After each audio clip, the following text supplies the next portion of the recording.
बिस्मिल्लाहिर्रहमानिर्रहीम। अस्सलामु अलैकुम। अज़ाब कब्र से अल्लाह की पनाह। सैयदना अबू हुरैरा रज़ी अल्लाह अन्हा से रवायत है कि रसूल पाक सल्लल्लाहु अलैहि वसल्लम ने फरमाया, जब कोई तुम में से नमाज में तशहद यानी अत्तहियात पढ़े तो चार चीज़ों से पनाह मांगे और कहे, अल्लाहुम्मा इन्नी आऊज़ु बिका मिन अज़ाबि जहन्नमा व मिन अज़ाबिल कब्री व मिन फितनतिल महया वल ममाती व मिन शर्रि फितनतिल मसीह दज्जाल। एक दफ़ा और पढ़ लें। अल्लाहुम्मा इन्नी आऊज़ु बिका मिन अज़ाबि जहन्नम व मिन अज़ाबिल कब्री व मिन फितनतिल महया वल ममाती व मिन शर्रि फितनतिल मसीह दज्जाल। या अल्लाह, मैं पनाह मांगता हूँ तेरी जहन्नम के अजाब से और कब्र के अजाब से और ज़िंदगी और मौत के अजाब से और दज्जाल के फितना से। इसके बाद एक और दुआ है, ये आप नमाज में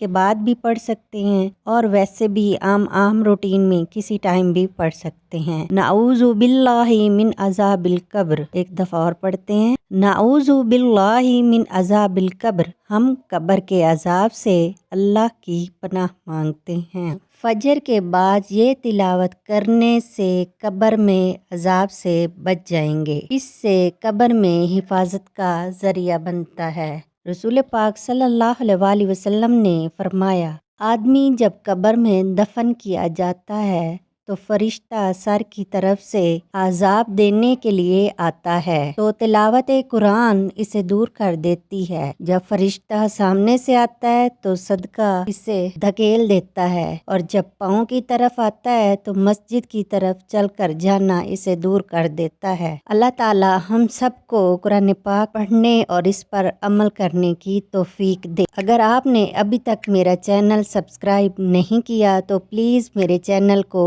सब्सक्राइब करें।